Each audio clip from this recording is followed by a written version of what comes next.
Hello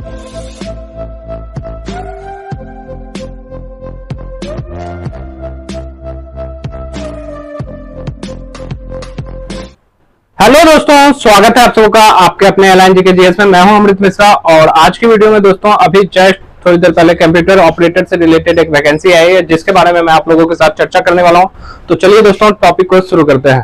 ये vacancy जो है आज ही इसके लिए नोटिफिकेशन रिलीज हुई है, जो कि महानिषेध उत्पाद एवं निबंधन विभाग के द्वारा डाटा एंट्री ऑपरेटर से रिलेटेड ये वैकेंसी है। साथ ही साथ एमबीए वाले जो व्यक्ति हैं उनके लिए भी एक पोस्ट है। तो चलिए देख लेते हैं।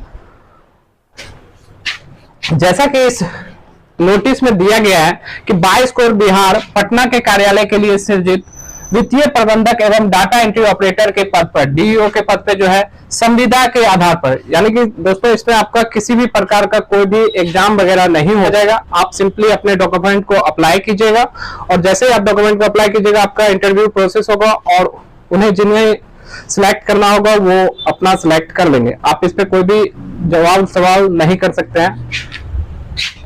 इसके अलावा दोस्तों बात करें तो ये संविदा के आधार पर संलग्न आवेदन पत्र में आमंत्रित किया जाता है। तो इसके लिए क्या है पहले समझ लीजिए। 2 ही वैकेंसी है दोस्तों और सबसे बड़ी बात यही है। तो पहला है वित्तीय प्रबंधक यानी कि फाइनेंशियल मैनेजमेंट के लिए ये वैकेंसी है, जिसके लिए आपको एमबीए होना चाहिए। और एमबीए का मतलब दोस्तों यहाँ पर देख सकते हैं फाइनेंस एंड मार्केटिंग में आपका एमबीए होना चाहिए। और दूसरा चीज जो है वो 3 साल का आपके पास वर्क एक्सपीरियंस भी होना चाहिए। तो वैसे लोग ही अप्लाई करेंगे जो इस पोस्ट के लिए जिनके पास 3 साल का वर्क एक्सपीरियंस हो। उसकी सैलरी दोस्तों आप देख सकते हैं 40 से 45 हजार। दोस्तों साथ ही साथ आप देख सकते हैं कि यहाँ पे जो सीटों की संख्या है वो केवल 1 सीट के लिए वैकेंसी है। तो उसके बाद बात करें जो खास तौर पे जिस पे आपका ध्यान मुझे करवाना है वो है डाटा एंट्री ऑपरेटर की वैकेंसी दोस्तों। और इसके लिए जो है सिंपल सी बात है, आपको 10+2 होना चाहिए, यानी कि अगर आपने इंटर कर रखा है तो आप इस फॉर्म के लिए एलिजिबल है।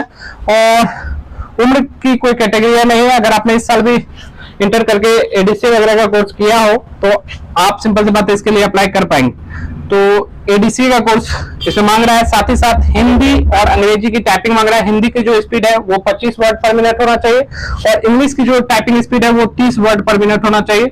और इसकी जो डाटा एंट्री ऑपरेटर की सैलरी है 20 से 25 हजार रुपए है। अगर दोस्तों बात करें इसमें नंबर ऑफ पोस्ट, कितने पोस्ट है, तो 2 पोस्ट है। ये एक तरह से मजाक ही है दोस्तों, क्योंकि ये वैकेंसी में आपको दिखाई दे रहा है कि टोटल 3 ही पोस्ट है। और अगर आप इसमें इच्छुक हैं तो आप अप्लाई कर सकते हैं। अप्लाई कैसे करना है वो भी मैं आपको बता रहा हूं अभी।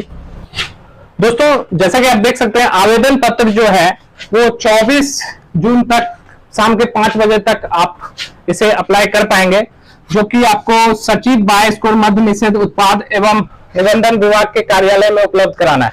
आप चाहें तो स्पीड पोस्ट से कर दीजिए या फिर आप जाके वहां भी, अगर आप पटना जा सकते हैं तो पटना जाके भी आप वहां इस कार्यालय पे विजिट करके अपने एप्लीकेशन को दे सकते हैं दोस्तों।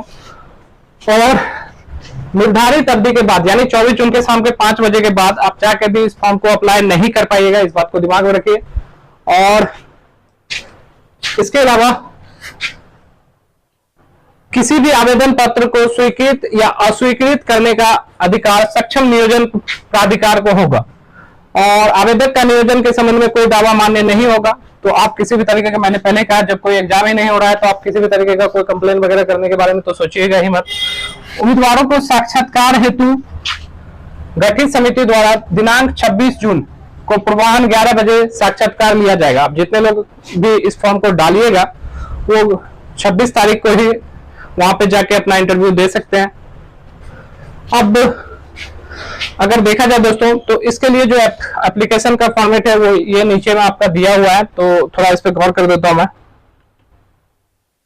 तो दोस्तों आप देख सकते हैं एप्लीकेशन का जो फॉर्मेट है वो भी साथ ही साथ आपको इसी पीडीएफ पे नीचे में दे दिया गया है कि किस तरीके का फॉर्मेट होना चाहिए। आप चाहते हैं इस फॉर्म को भरना तो मैं टेलीग्राम ग्रुप में इस पीडीएफ को दे दूंगा, आप इसे डाउनलोड कर सकते हैं।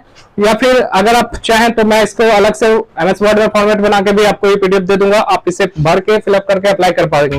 तो यहाँ पर आपको आवेदित पद का नाम लिखना है, यानी कि किस पद के लिए आप अप्लाई कर रहे हैं। डाटा एंट्री ऑपरेटर के लिए कर रहे हैं तो यहाँ पे डाटा एंट्री ऑपरेटर लिख दीजिएगा। इसके अलावा आवेदक का नाम में आपको अपना नाम लिखना है दोस्तों। इसके अलावा आवेदक के पिता यानी कि आपके जो पिता है उनका नाम लिखिए। पति है तो पति का नाम लिखिए। इसके अलावा दोस्तों आपको स्थायी पता लिख देना है अपना। इसके अलावा दोस्तों पत्राचार का पता, इसमें आप चाहें तो अगर आपका स्थायी पता ही पत्राचार का भी पता है, यानी कि आपका कोई ऑफिशियल एड्रेस वगैरह है या फिर आप कहीं और रहते हैं, दोनों एड्रेस सेम है तो आप चाहें तो दोनों में सेम एड्रेस ही डाल दीजिए, कोई दिक्कत नहीं है। उसके अलावा दोस्तों बात करें आवेदक की जन्म तिथि, तो यहाँ पे आपको अपना डेट ऑफ बर्थ लिखना है। शैक्षणिक योग्यता यानी कि आप कहां तक पढ़े हुए हैं, अगर आपने इंटर कर लिया है, ग्रेजुएशन कर लिया है तो ग्रेजुएशन तक लिखिए, इंटर कर लिया है तो इंटरमीडिएट तक लिख दीजिए।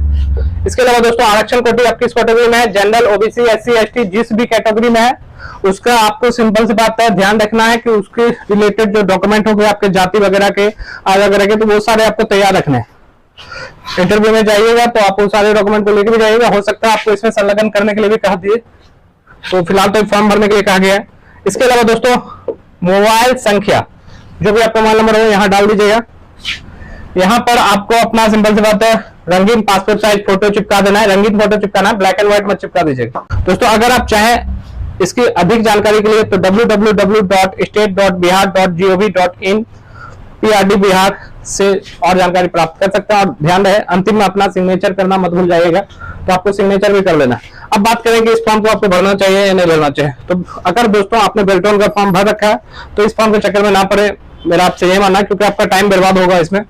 और फिर भी अगर आपकी इच्छा है कि नहीं, आप समझते हैं कि सिंपल सी बात है मात्र 2 पद है, उससे क्या मतलब है, आपको तो एक ही पद लेना है, तो भर लीजिए इस फॉर्म को, ये फॉर्म आप ही के लिए है। तो दोस्तों तो इस वीडियो में बस इतना ही। इस टॉपिक से रिलेटेड अगर आपको कुछ भी पूछना है तो आप कमेंट करके मुझसे पूछ सकते हैं। मिलते हैं अपने नेक्स्ट वीडियो में, तब तक के लिए जय हिंद।